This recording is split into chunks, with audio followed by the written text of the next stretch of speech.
Dans le chapitre 33 de Les Contes de Beelzebub à son petit-fils, Beelzebub se présente comme un hypnotiseur professionnel. Il raconte comment il utilisait initialement son propre Can-Blade OE pour plonger les individus dans un état hypnotique, avant d'inventer une méthode plus efficace. En provoquant des changements dans la circulation sanguine des sujets, il parvenait à activer leur conscience subconsciente. Cette approche se révélait plus performante que le simple fait de les faire fixer un objet brillant. Son expérience en tant qu'hypnotiseur lui attira la gratitude et la reconnaissance des individus qu'il traitait, mais suscita la jalousie et la haine de ses rivaux, en particulier les médecins. Beelzebub explique que son objectif n'était pas uniquement professionnel, mais aussi motivé par un sentiment de bienveillance envers les êtres qui l'aidaient à se débarrasser de leurs mauvaises habitudes. Dans ce texte, le narrateur relate ses activités en tant que médecin-thérapeute en Asie centrale, notamment en Turkestan chinois et russe. Il mentionne les habitudes nocives des habitants de la région, telles que la consommation d'opium, de hashish et de vodka russe. Il explique comment ces substances altèrent la psyché et le corps des individus.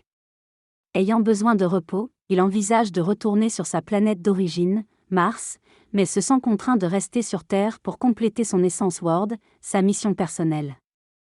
Pour échapper à la pression des habitants qui sollicitent son aide, il met en place un plan pour s'éloigner de Turkestan et se consacrer à ses recherches sur la psyché humaine.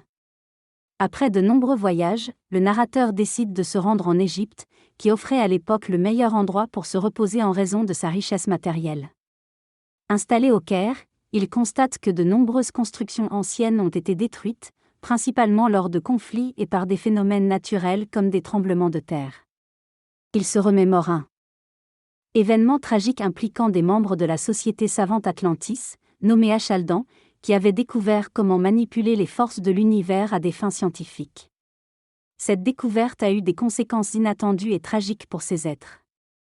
Les anciens habitants de l'Égypte avaient acquis le savoir ancestral des Atlantes, leur permettant de neutraliser la décomposition des corps planétaires en utilisant une force sacrée. Ils conservaient les corps dans de l'huile de ricin et y ajoutaient une substance sacrée pour les maintenir intacts pendant des siècles, créant ainsi les momies.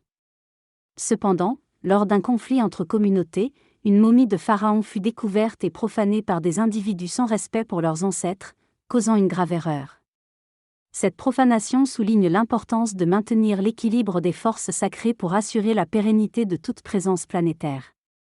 Certains individus ont forcé l'ouverture de chambres hermétiquement closes pour satisfaire leurs besoins criminels. La force de la substance sacrée présente dans ces chambres a alors pénétré dans leur présence et a manifesté ses propriétés propres. L'auteur évoque également la construction des pyramides et du Sphinx en Égypte, vestiges des magnifiques constructions érigées par les anciens Achaldan et les ancêtres des Égyptiens. Malgré un bref séjour en Égypte, l'auteur a dû partir plus tôt en raison de circonstances qui l'ont conduit à quitter le pays. Ces circonstances ont été le motif de son départ prématuré de l'Égypte et de son retour vers l'Europe, où les traditions orientales ont été remplacées par les cafés-restaurants proposant des boissons telles que du café noir.